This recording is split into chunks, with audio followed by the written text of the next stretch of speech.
Welcome to the Sharpe Way. We are here at a little earlier hour. Usually I go on around 7. Today I've decided to go on at 6, and it is a special guest show. Yes, I'm not doing clips or any silly stuff like that. I'm not yapping away, just taking your questions. I am actually having a special guest on the show. So by the way, if you like what you're seeing and you want us to keep going, remember, we have to build our own media. We've got to build it. So please like, comment, and share. It's free and it's important. It helps out with those cool algorithm things that are going around. Clearly, I'm a tech genius. Those algorithm thingies that go around to ensure that people will see what we're doing. And go to my Facebook page, not Larry Sharpe, The Sharpe Way, and like that page. If you haven't done it, go do it right now. Why are you looking at me? Go do it right now. Not just that, over to YouTube. Click on that too. Subscribe. It matters. The more we have, the more valuable people think we are, the more they will watch us. It does matter. And of course, follow me on The Sharpe Way, not Larry Sharpe. Larry Sharpe is cool too, but make sure you follow me on Twitter, The Sharpe Way. And if you've got some cash, throw some money. Patreon.com/SharpeWay. If you've got the money and you like what I'm doing, then give me some money. $5, $10, $20, whatever you got. If you are like super wealthy and bored, throw in like $500. Do it because you've got that much money. But if you don't, no worries. A lot of us, I get it. Struggling, losing jobs, scared, no worries. Like, comment, share. That's free. Everybody can do that. Please do that so people will watch. I have today on the show the Democratic Congressional candidate in Washington State, a man that I'm so happy decided to come on. Someone who knows people in New York State, which is even cooler. I love that. Chris Armitage, how are you? I'm really fantastic. It's good to be able to talk. A lot of my family is pretty much in New York and New Jersey. And so that's but then I got to tell you, you come out to somewhere like Eastern Washington, where I've lived for the last 10 years, you end up falling in love with this area. It's amazing. There we go. Well, someone likes White Claw. Is that a White Claw? Okay, so this is truly, but I it's the off-brand White Claw. I should have gotten a White Claw. And actually, one of our people got this. We do an event out here called Healthcare Happy Hour, where we call up the governor's office and complain about healthcare. And you're supposed to have a drink for it. So this is what we had this time. I try to mix it up. There we go. Sorry, James. So maybe he doesn't have your vote. I hope so. Maybe we can earn it today. So I have to ask you the question that I ask most candidates that I bring on. There are lots of things you could do to move the agenda that you want to move, but you've chosen to run for Congress. You've chosen this year. Why Congress? Why now? You know, there's a few different reasons, like for anything we do. One of the first ones is I did some work volunteering in 2016 and again for our 2018 congressional candidate here.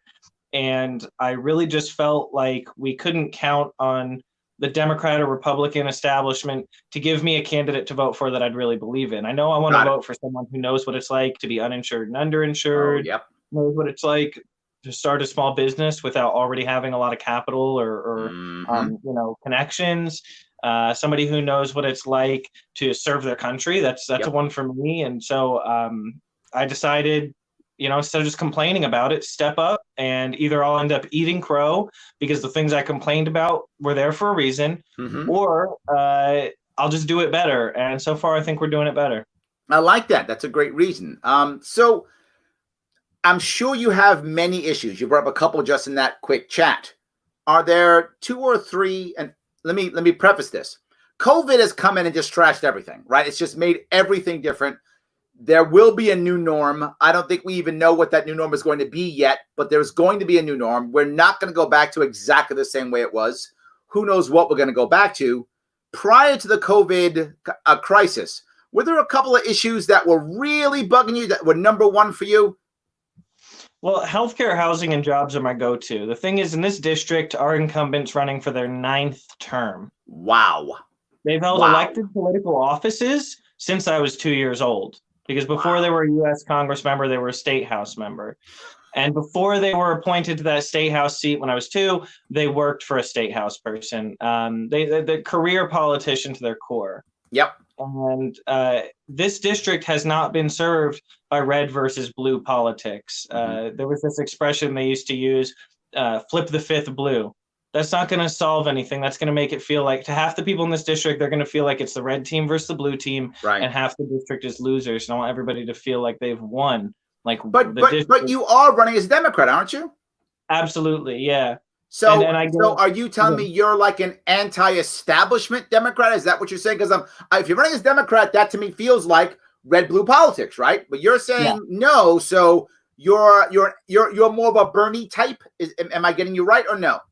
Well, here's the problem too. There's so much toxicity in politics these days, and I have a lot. So I was a dues-paying member of the LP, and am still good friends with a lot of folks in the party.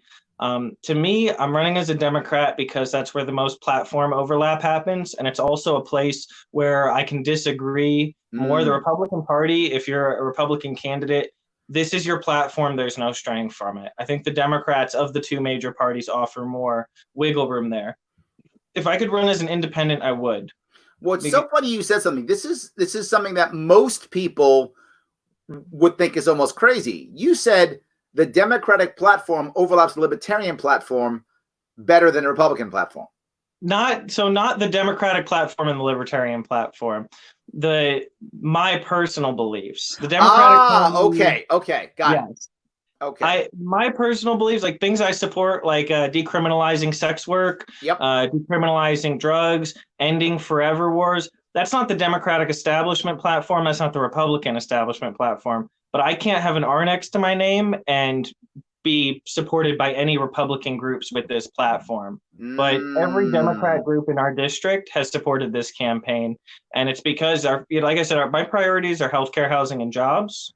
But there's still a lot of Venn diagram overlap between our beliefs. Got it. No, I get you completely. It makes total sense. Yes, I totally get it. Because what I'm hearing you now is you're saying in the Democratic Party, you feel like there is that wing that would be more supportive of the more libertarian side in those cases.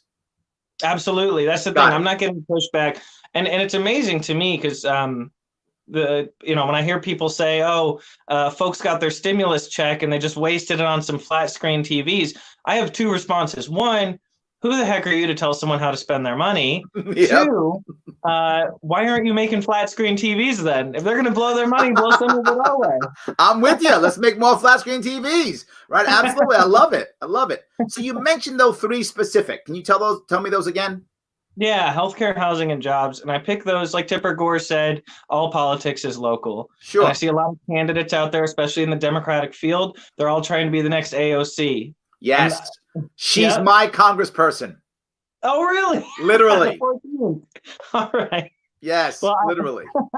And I tell people that's it's all local. All politics is local. 1 in 435 chance. It's mine. Oh yeah, I know. Yes. You rolled the dice right there. And I know some people who live in New York City too, and none of them are in our district. Absolutely, but I am. Yes. So anyway, so I get that completely. So let's go first to, you said healthcare, housing, jobs, right? Mm-hmm.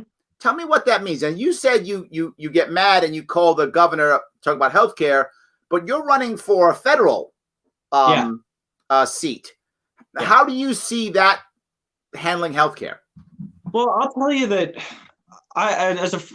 some people might not like how this sounds, but I fully expect if we win this race, and it's a very winnable, is that I, as a freshman member of Congress, I'm not going to be a deciding vote. I'm not going to be a particularly powerful person.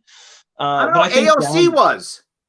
Well, I don't think we could use her as a metric. A lot of people could really expect as a result. I'm going to go in there and I'm going to do my best. My goal is to be a diplomat, to be a bridge builder, and to proudly advocate for what I believe in, and not kowtow. Because I believe in unity. I just want it to be a unity built around moral and just decisions, not a unity around morally vacuous non-political stances or non-policy. So let me touch that if I can. My feeling here is most people who are in Congress now believe that if I even dare act like I want to unite with anybody who's not on my red or blue team, I'm getting primaried and I'm finished. I think most believe that. Are you telling me that one of two things? One, you're going to buck that, or you tell me that you think there's enough people who are ready to step up and change that and you could join them?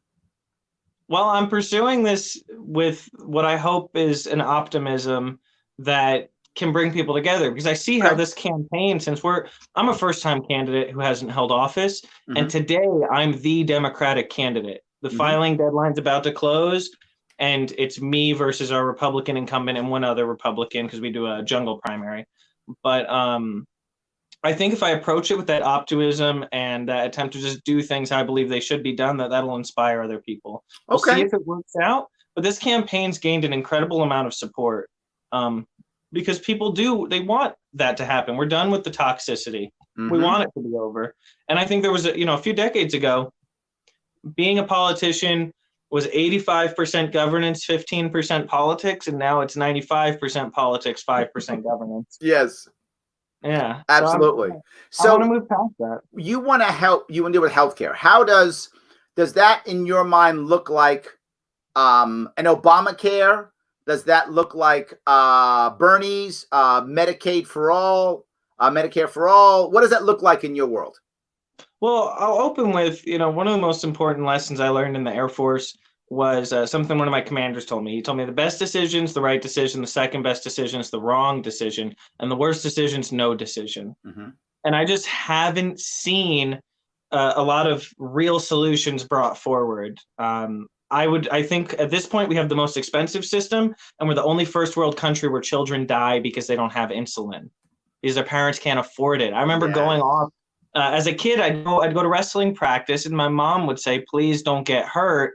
Because just the x-ray, you think your thumb hurts, we want to get an x-ray, it's going to cost us money that comes out of the food budget. Right. That we're the only first world country where that happens. And so I think it's important that we have use cases, just like a business owner. You're able to look at other countries that don't have that problem and are paying less. Do what any of them are doing. It doesn't have to be Medicare for all. It doesn't have to be the ACA. I want a solution. I want us to implement it. I want us to do our best in good faith to make it work. And if it has issues, we fix it. That's how governance is supposed to be. Even in a business, if you're too risk averse, you'll stagnate and die. Sure. So my philosophy on that, I do believe that the best system we could have would be one that makes sure that we have government-run facilities, much like I had when I was active duty. We had TRICARE. And in those Air Force medical facilities, and I know the Air Force has a reputation for maybe being a little bit more fancy than other branches. I thought you said you were in the military. Yeah. I'm teasing. My veterans, I love you all. I always just tease. Be me in Marine Corps. I tease everybody who's not a Marine. So I'm just playing. There are a lot of solutions I would happily vote for. And I think, so much of our politics now is just wedged apart. It's one way or the other. I've voiced support for Medicare for all in the past, and then I end up with people furious at me because they say, you'd never support public option, or you'd never support this or that. There's a lot of things I'd support. Let's try something. Let's figure it out. What can get passed? What can we get in good faith going? Is there a worry that if we go towards a Medicare for all, and if I'm wrong, just correct me, that the odds of us coming back from that are slim? My concern is, as libertarians, many libertarians who are literally running for office will be like, trash the system, get the government out completely tomorrow, trash it all. I'm not one of those libertarians, but there are many who are like that. But I think the opposite is also scary, right? If we just trash the system, people get scared, people do bad things, people get hurt, they make tough, bad decisions, all kind of bad stuff can happen. At the same time, if we move towards a Medicare for all and we actually wind up doing the Bernie plan, which is destroying insurance companies, do we ever recover from that, right? Isn't that, or maybe it isn't. I feel like that's a bridge too far. I feel like if we go there, there's no coming back at that point. That is my worry. Even countries like Sweden and Denmark, they still have, private insurance companies, right? They have a government-run healthcare, but they also still have private insurance or supplemental insurance. Yeah, and that's what, I do believe, like what I had in the Air Force. You remember active duty military healthcare, it was TRICARE when I was in. It's a military facility, and you go to a doctor that's in uniform, and there's no billing, there's no long explanations to a bureaucrat at an insurance company where the doctor's the subject matter expert, but they have to explain to someone with an Excel spreadsheet in front of them Right. why they believe that's necessary. But I'm here for solutions. I'm here for things to move forward. Now, what I want to see, though, is, like I said, we have use cases all over the world. Countries that do have a mixed system with private and public insurance. I'm fine with that. I haven't seen a completely free market healthcare system that is one of the top in the world. I want to see, but I want to see a plan. We have plenty of countries that have it nailed out there. Let's just look at what's working in other places and give it a try. Also, I don't think we could create a more expensive or dangerous healthcare system than we currently have. Yes, that's true. We probably can't go worse. I mean, you probably can't. It's probably true. So, well, and getting behind the corruption related to all of that's one of my things. We see that's what I love about the Libertarian Party too, is we have substantive disagreements here about really looking for solutions, though. Yeah. Absolutely. But what's causing most of these problems? Maybe all these different solutions could work if we just did some trust busting. So that because cartels and monopolies and horrible. Biggest problem I've had with healthcare is, and this is my personal issue I bring up all the time, the biggest problem we have with healthcare reform is that the American people don't understand that healthcare is not healthcare insurance. That's the biggest problem. That core issue is the problem. We use them interchangeably, and they are different animals. Obamacare was not health care reform. It was health care insurance reform. The healthcare system is still garbage. It's still cartel run. It's still monopolized. It hasn't been repaired at all. So what we said was, let's validate this horrible system by rewarding insurance companies. That's what we did. Instead of saying, let's fix the system itself to where the prices come down, to where insurance companies will be okay with lower rates because the pricing has come down. We fixed the wrong thing. Well, and that's part of why, like I said, who knows how much I'll be able to get done. Maybe I'll, surprise everybody and be a big uniter in Congress as a freshman. But I hope so. Part of why we're out there calling the governor and those kind of things is because I want to work with down ballot candidates as much as possible. Okay. I want to be there, and maybe even all over the country, be there for candidates that are really ready to fight for reform at every level of our government, because that's, our campaign, we're building the car as we drive down the highway. I wasn't recruited. I wasn't picked for this. I stepped up because I was frustrated and didn't feel, when you only vote for people, when your only options politically are people who come from money and who've never really known struggle, they just like the Kennedys, they could have like a sincere desire to help. They might. But also, I think that they might not fight as hard for the things we really need. Okay. I have family that's on Medicare and Social Security. I have family that have relied on unemployment. I have all these different things. When I fight for these things, I'm fighting for the people I love. My community is a different community. My opponent, the career politician, very well off financially, their community and the problems that most people face every day. So they're not going to fight for real solutions. All right. So let's move to housing. How do you, generally speaking, not 100% obviously, but generally speaking, housing seems to me to be a very local issue, right? Zoning and development and things of that sort. How does someone who runs for federal office affect housing? Yeah, and it's amazing when I travel up and down this district. I've been to towns of 1,000, 2,000 people that have a homeless shelter. The homelessness problem, even in Eastern Washington, which is mostly rural, is a big problem. And I meet people who they have a job, and they're still, almost 2/3 of their income ends up going to their cost of living.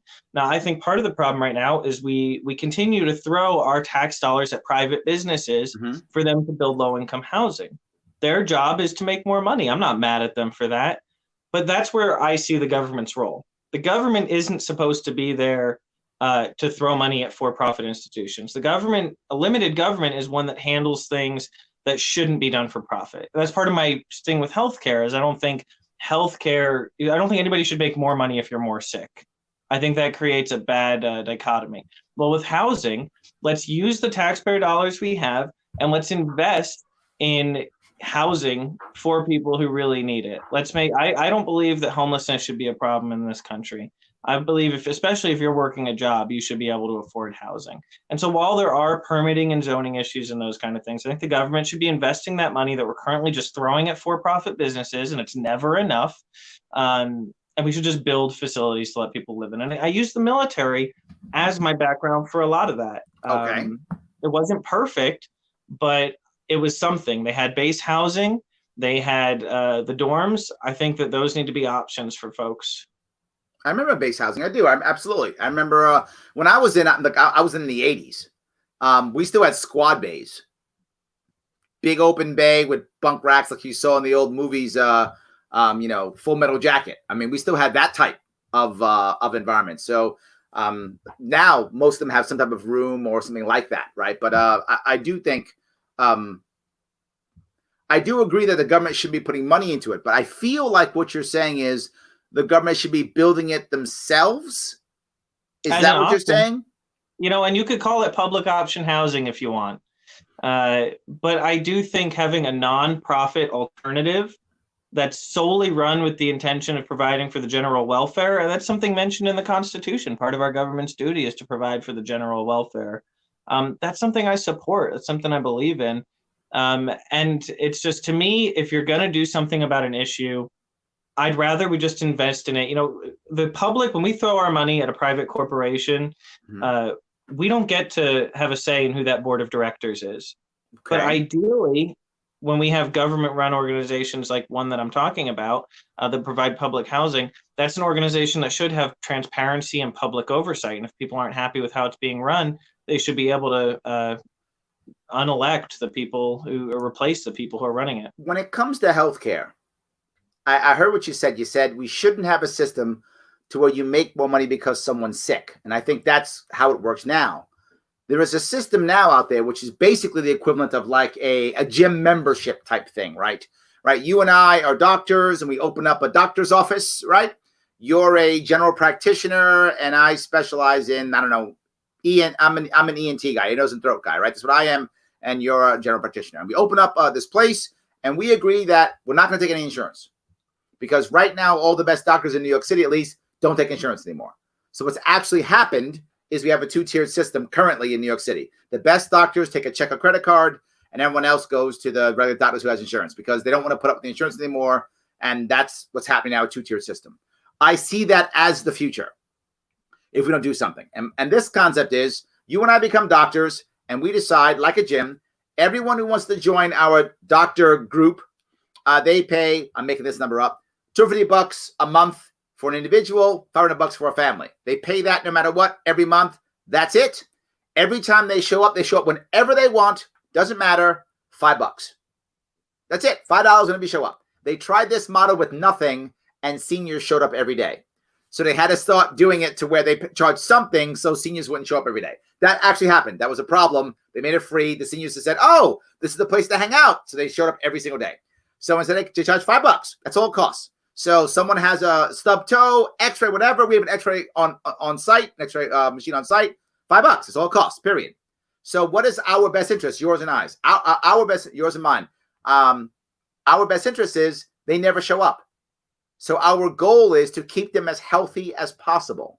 We are incentivized to have the healthiest people. In our best case, you and I are collecting our cash and playing Uno every day when no one shows up, right? That's awesome. That's what we hope. So now our goals are now aligned completely. They stay healthy, we're good. If they stay healthy, we're going to do things like this. We're going to be having online classes on how to eat, how to sleep, keeping your stress level down, don't drink too much, how to smoking cessation classes. It's going to be good for us. We're going to do it naturally. We're just going to make them as healthy as we can. Because if we start bringing in cash, all of a sudden now we hire another doctor. Now we hire another doctor. We hire a cancer specialist guy, whatever. So guess how much people have to pay for that? $5. Doesn't change.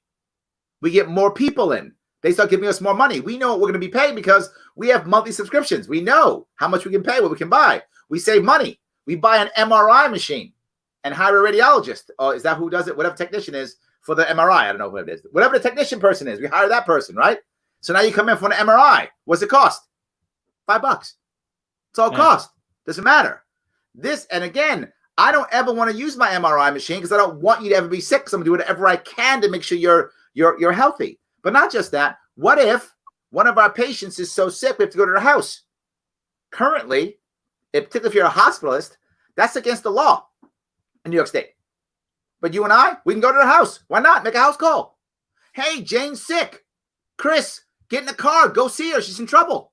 Go. Who cares? We're servicing our client, and that's all that matters. And that piece will be a story we'll use to show everybody, look how awesome we are. We'll come to your house. Please come join us.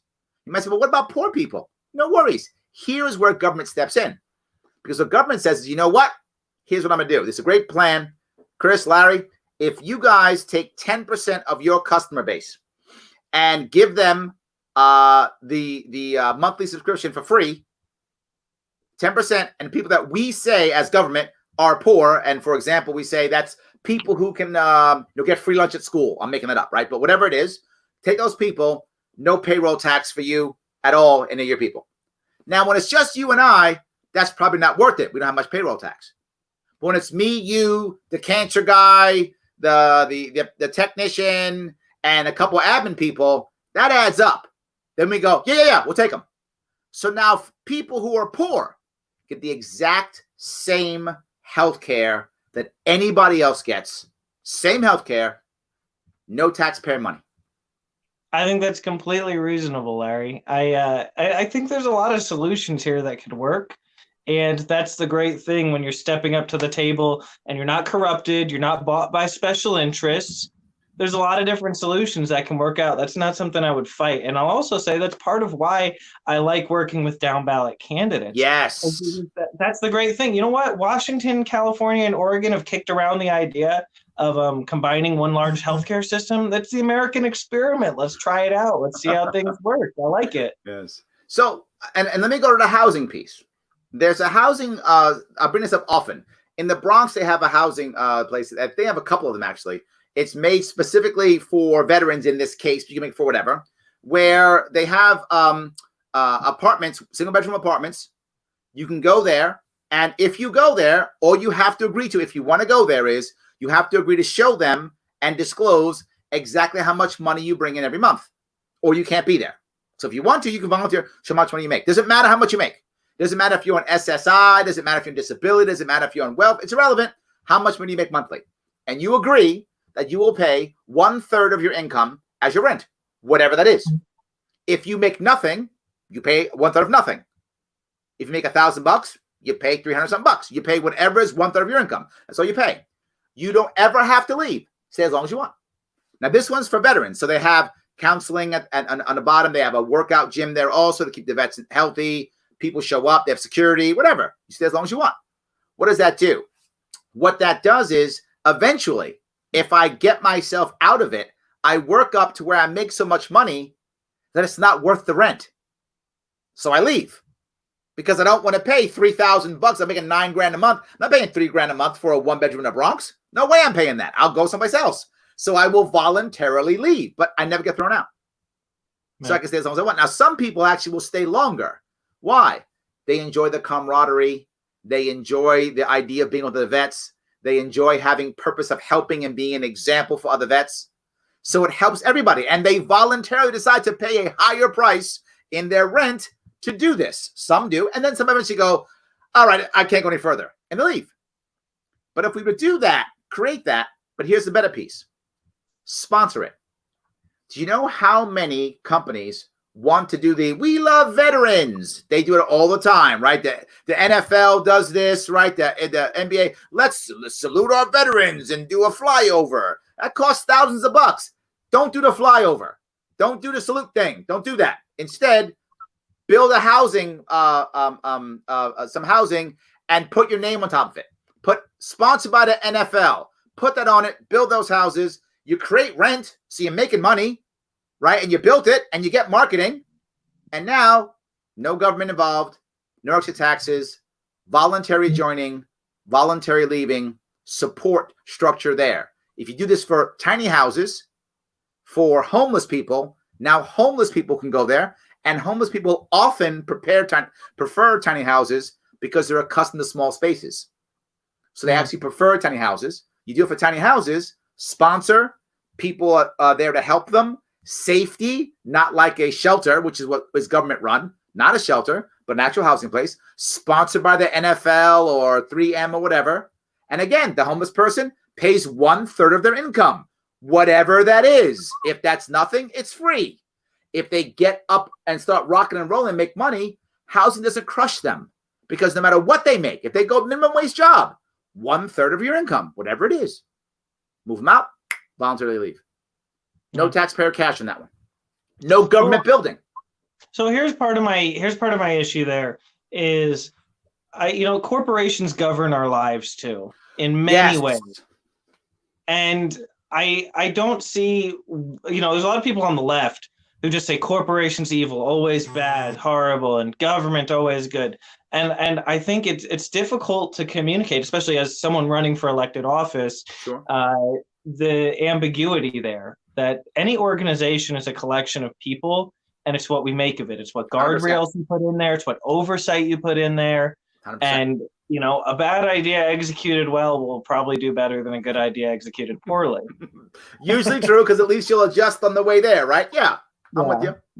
Yeah. And so, I love it. I'm glad you're open to these ideas. Some people, I bring them up and they go, no, you can't do that. You actually are open to it. So thank you. I'm glad you're open to the idea. It's amazing. Well, I want use cases. I want data. I want research. That's where ideology gets in the way. I don't care if an idea is right or left. I care if an idea is going to work, and what evidence do we have that it's going to work. Right. Right. Absolutely. Yeah. Something that kills me with the homeless issue too is 20% of people with schizophrenia are homeless. Yes. 1 out of 5. There's problems here in this country, and the bickering, they use wedge issues to cut people apart. That's what it is. I get called a baby killer who wants to steal people's guns every day. Sure. I don't want to kill guns, and I don't want to kill babies, and no reasonable person really wants to do either of that. That is correct. Yes. 100%. I'm with you. Well, that's a valid point, right? As people bring up the wedge issues, you notice, to your point, no one solves them because it's helpful to have the wedge issue. Mm-hmm. Are you telling me no one can figure out how to deal with immigration? It's impossible. Of course there's a way, but why would I? Why would I? Right? Because I can now say, Chris, you want to build a wall? Oh, you do? You're one of us. You don't? You're one of them. Done. I have now decided whether you're us or them by whether you want to build a wall or not. Easy day. Well, and I'll tell you that part of why our campaign's closing in on about 100,000 raised. I'm the candidate in a very winnable district. We really should have raised a lot more than we have now, but we haven't had backing from the establishment. Mm-hmm. And part of it's because of they know that I'm not going to answer to Nancy Pelosi. I'm going to answer to the people of this district. And, I want to see the duopoly broken. Yep. I want to see. I've created a piece of legislation I hope to propose in Congress called the Marketplace of Ideas Act, and that guarantees ballot access for third and fourth party candidates. Wow! Look at that. All ballots and ranked choice voting to destroy the spoiler effect. Oh my God! Look at you go! Look at you go! You just made a bunch of libertarians right now watching scream. I love this guy. You just made that happen. I love it. Oh, that's great. That's amazing. Imagine Congress if it was being run mostly by like Ron Paul's and Bernie Sanders. Those were the two, crowds. That debate, that's an interesting debate. That's 100%. People. I want Congress to be full of people who are educated on the issues, are sincerely looking for the best solutions, because right now they're not. They're looking for where they're going to get the most money. The last farm bill that was made in our district is very agricultural based. The last farm bill, 70% of the money allocated went to the top 10% most profitable farms. Of course. It's not because they need the money. It's because they have the most to throw at politicians. Yes. I say all the time. I got to tell you, when I ran for governor in 2018, the Republicans came to me early on saying, Larry, we'd like you to be our lieutenant governor. candidate, right? They wanted me to be lieutenant governor candidate. So, that I wouldn't run as libertarian. And I was like, why? Well, look, you'll be a Republican. I'm like, I can lose on my own. I don't need, and I proved that. I did it. See, I did it. I can lose all by myself. I don't require your R so I can lose an election. I can do it with an L. No worries. But they actually thought that it would be more important. And I said, look, there are many reasons why I won't do it, but one of the bigger ones is I'm never going to kiss Trump's ring. Not going to do it. And the funny part is, you mentioned that the guy who ran against me didn't get Trump's backing because actually he wouldn't kiss Trump's ring either. And he got really beaten up badly in the media. He got beaten up badly in general. He got slaughtered. Our Governor Cuomo is a terrible governor, and he still smacked the Republican around. One of the reasons Trump didn't show up for him.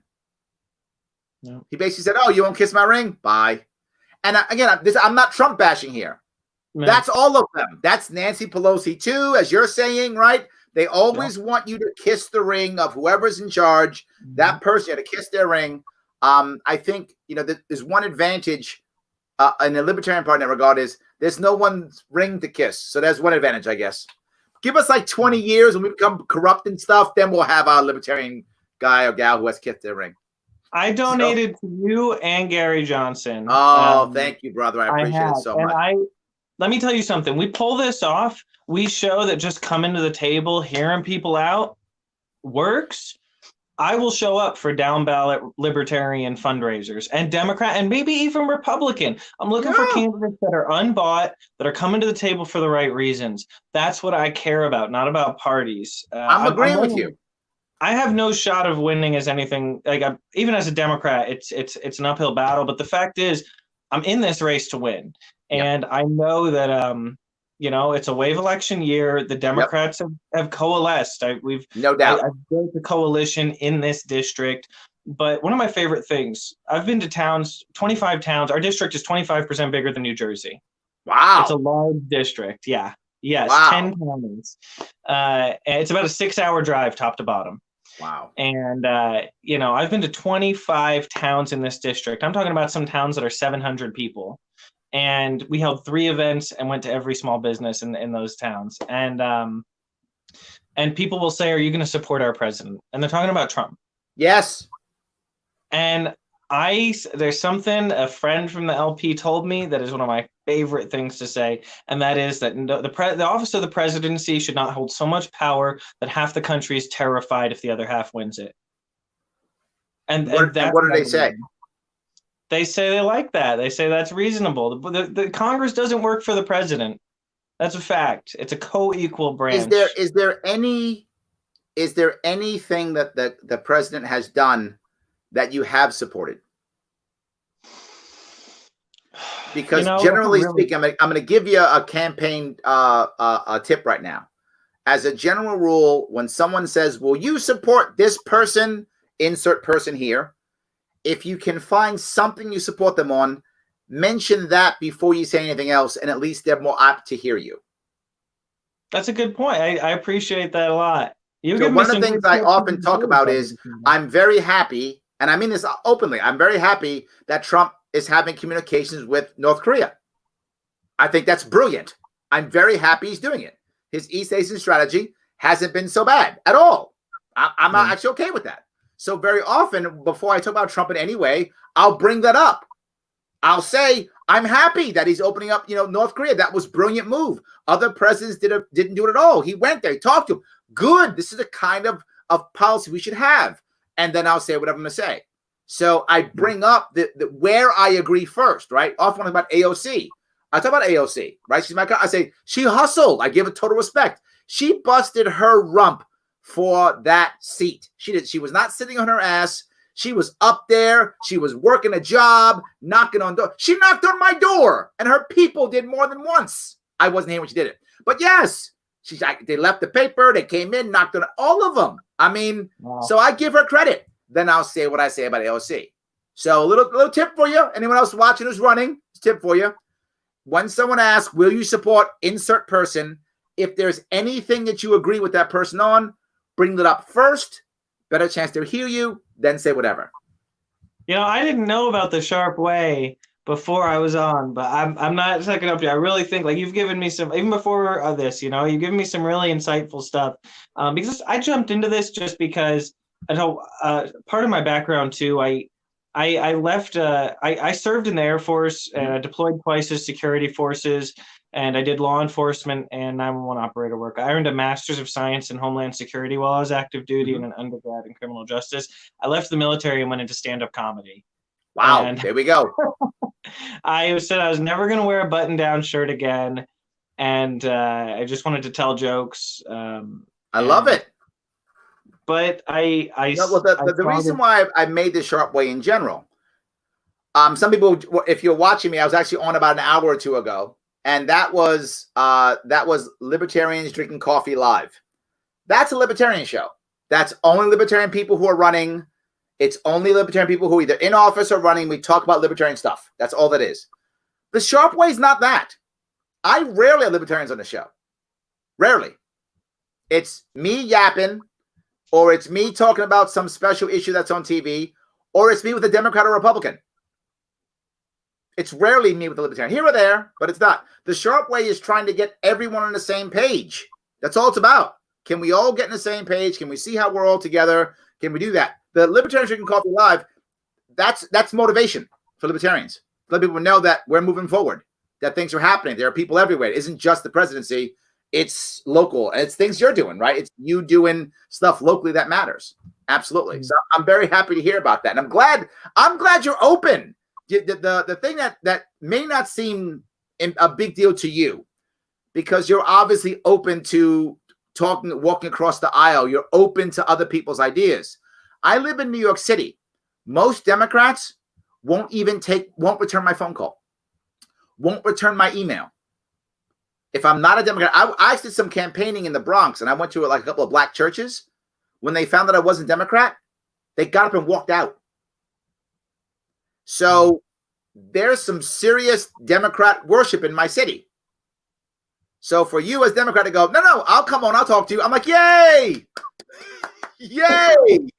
I'm happy to have that. So yes, thank you. I think we got a good shot at winning here too. And one of the big things that it bugged me. So they ran a front page article and on the biggest paper in our district, and it had me. And like I said, I'm a 28-year-old former staff sergeant. So I was enlisted. I wasn't even an officer, a stand-up comic. I'm the guy. And it was me and my Republican opponent. And it said that I was challenging her from the left.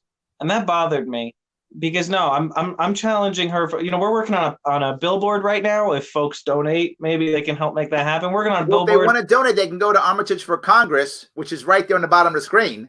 They can go right there if they want to. If they want to support you to put this up, they can go right there. So yes, they could actually do that, Chris. If you like this idea, you can go to armitageforcongress.com. We're working on a billboard campaign, and it's going to say things like, keep your guns, have some health care. I like that. So are you more pro 2A? Are you in the middle? Where are you on that? I have a concealed carry permit. I get some of the messages I get, and I'm not sure if you've been on the receiving end. I have family members who are worried about my safety. And this is a district, it's more red leaning, and I'm running as a Democrat, and we get a lot of threats. I'm former law enforcement. I'm telling you, I don't trust the police to care for my safety. You are making libertarians just fall in love right now. That's what we want to hear. That's exactly what we want to hear. Absolutely. Yes. Yeah. I trust myself to take care of myself. I saw this great meme. It said, it was like, you say you don't care about or you don't appreciate the police, but who are you going to call when you get robbed and you need someone to show up 9 hours later and say nothing can be done? That's very good. Yes. And I've been the guy. I've written hundreds of tickets. I've arrested dozens of people. And I'm telling you, no amount of sensitivity training is going to fix the problems we have. More gun, I'll support taking guns away from the American public when we demilitarize the police. But that power balance, I'm not on board for it. And when I speak to my folks on the left, I say our marginalized, impacted communities, those are the communities that most need to protect themselves a lot of times from law enforcement. I have a good friend who I've heard this story so many times. Him and his wife get in an argument, his friend and the friend's wife. The friend goes off to their cabin in Idaho. The wife is worried because she doesn't hear from him for 2 or 3 days. She calls the police to do a welfare check. The guy ends up shot and dead. They turned off their body cams. He ended up dead. His cell phone was dirty. The gun he had in his back pocket was clean, but they claimed that he had his gun out. It's all these sketchy details. How many health and welfare checks end with someone dead, an innocent, law-abiding citizen dead? And the answer isn't body cams. The answer is demilitarize the police and respect the rights of individuals. Absolutely. I'm with you 100%. Have you happened to see the Netflix special Waco? I haven't yet. Should I watch it? You should watch that when you have a chance. It's about a negotiator who's trying to end the militarization of the police. He talks about how Ruby Ridge went wrong, how Waco went wrong, and that it didn't have to be as bad as it was. Even if they wanted the guy, they were purposely militarizing things and coming in aggressively when they didn't have to. So yeah, it's clearly a biased movie, but I believe it completely. But it is still a biased movie for sure. So all right, let's go to the last piece. Jobs. Tell me about jobs. I didn't forget. You're good. You're on target. I like it. So with jobs, I really believe that any American that wants to work should have that opportunity. I don't believe in trickle-down economics. What keeps the economy moving is the velocity of money. If you give a billionaire a dollar, it stays in their bank account. You give a poor person a dollar, they're buying food, maybe they're buying a flat screen TV, whatever they're spending on, but they're going out and spending it in the economy and it's moving around.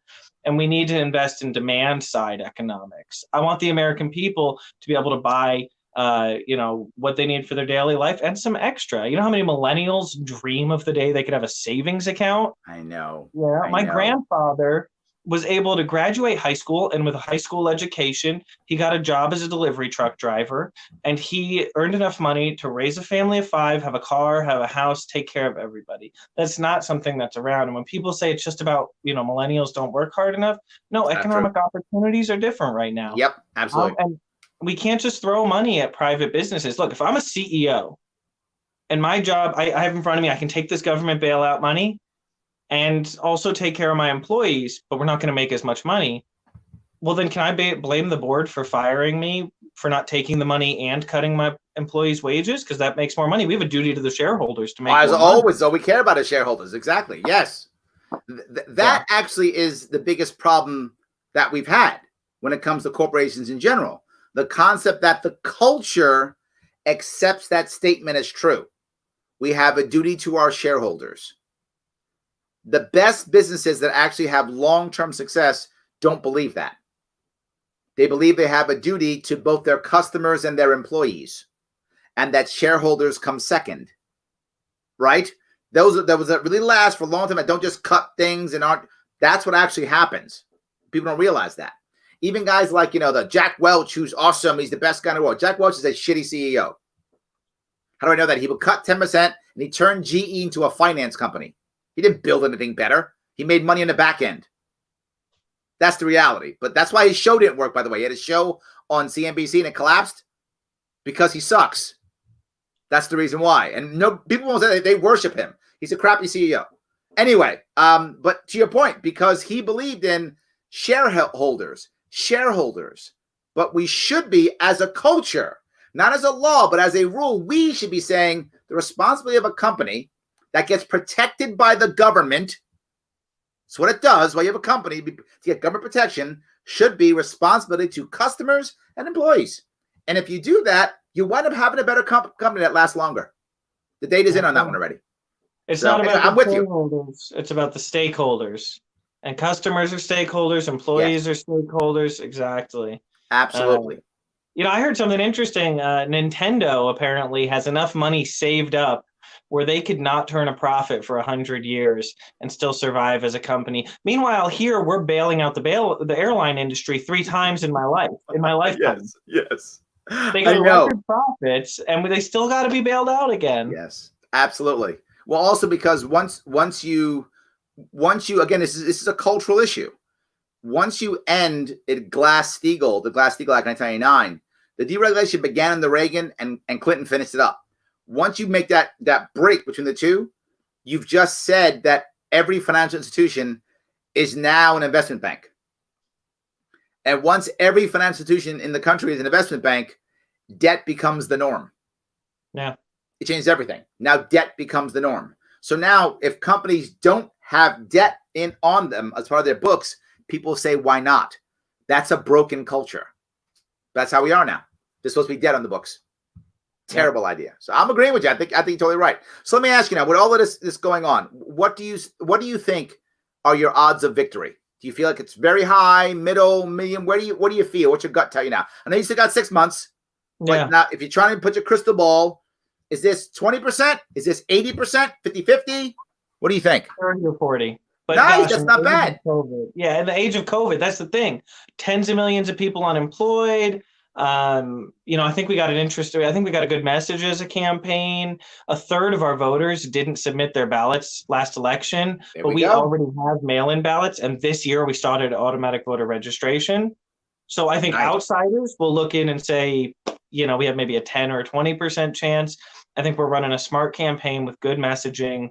I'm really speaking to people's needs because, we talk healthcare, housing, and jobs here, but what I want people to know too, what I want our libertarian folks to know is that you're not going to, from an establishment Democrat or Republican, you're not going to get somebody who's ready to end forever war, ready to end corporate personhood, ready to sit at the table honestly and sincerely and look for solutions outside of ideology. Absolutely. And that's what we have right now.